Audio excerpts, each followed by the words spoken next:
State University in Bridgewater, Massachusetts.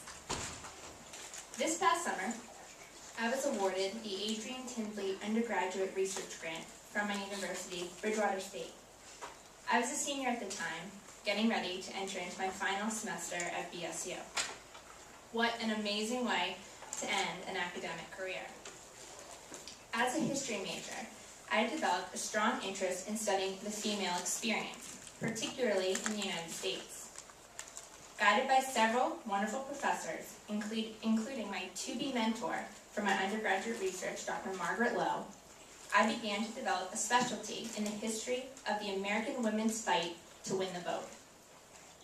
So when Dr. Lowe encouraged me to apply for an Adrian Tinsley grant, my goals were clear. I wanted to explore the local suffrage story and chose the town of Beverly, Massachusetts, a city located near my hometown on the North Shore. It is only fitting, I must tell you, that the Adrian Tinsley Research Grant is named after the first female president of my university. So through this grant, I have been given the opportunity, and as a history major, this is absolutely vital, to feel like a true historian. If you are a history person, you understand holding something that is 100 years old in your hand. There's not much like it. So I'm sitting there with these gloves, waiting for the research assistant to return with what I believed would be the ultimate catalyst to my summer research. A few minutes passed, and there it was. The Beverly Beacon, a women's newspaper published in Beverly in 1913.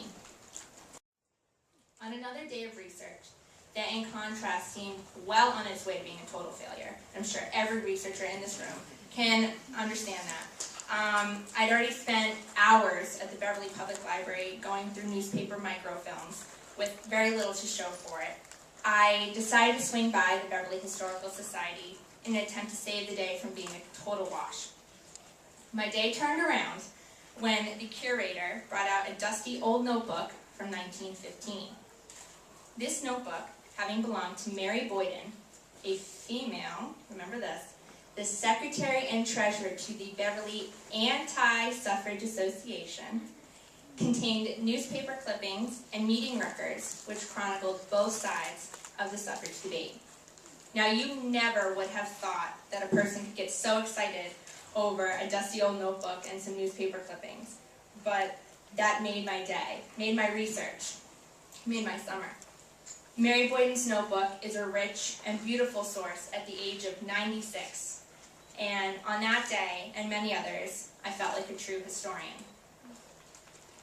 The opportunity to pursue my research has also made me a better educator. This past fall, I completed my student teaching at Amesbury High School in Massachusetts. Now a licensed high school teacher in history, I've already used my research in the classroom. A clear example of how my project, now part of the effort to conserve the beautiful history of a small town, is also now helping to build student knowledge and perspective. For example, I have held debates in which my students have used the primary source documents I found in Beverly to represent the pro and anti-suffrage arguments. It is always a fun moment, as I've told some of you already, when the students realize that many anti-suffragists were women.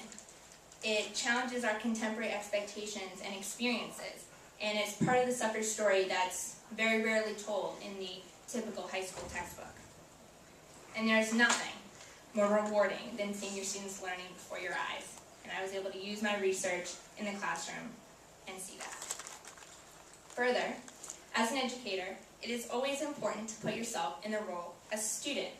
And my experience with the Adrian Tinsley Research Program at Bridgewater State University this past summer allowed me to do that more than ever. I now realize the rewards of hard work. From tears, revisions, and blank stares at a computer screen to journal publications and conference acceptances, I now know what I am capable of, and nothing stands in my way. This academic success has pushed me to now pursue my master's degree in history, and possibly, if I can handle that much more school, my PhD. I'm a better historian, educator, student, and woman, thanks to my experience of completing humanities-focused undergraduate research. I am proud and do not take any of my liberties for granted, knowing the fight that was waged to win my right to vote. On April 19th, 2007, my 18th birthday, I drove 10 minutes to my local town hall and filled in a simple form resulting in my registration as a voter. At the time, I thought very little of the magnitude of this experience, as I'm sure most young women of my generation do. But what I have come to understand through my research is that American women fought valiantly for years and years, 72 years in fact, to secure my right to vote, and more broadly, my feeling that I have unlimited opportunity as a female in this country. My grandmother, upon hearing the news of my acceptance to posters on the Hill, made me realize the importance of my accomplishment. She said to me, "Sarah, you are finally bringing these women's words to Washington. Ladies, it may have taken 100 years, but your story is being told, and I am honored to be the messenger." Thank you for allowing me to be here today and to share my work with you. I will carry the knowledge and experience I have gained through undergraduate research with me the rest of my life, especially into the classroom, where I hope to share with my students the importance of conserving and creating knowledge. Thank you very much. You have a stack of sources that you either have looked through a million times or have yet to get to, and you're staring at a computer screen and you don't know what's next. But being here today, every time I find out I've been accepted to a journal publication, every time a faculty member or my parents say, "Sarah, this is great stuff," it's worth it. It's worth doing. And I think we would all attest to the fact that through the pain, it's worth it in the end.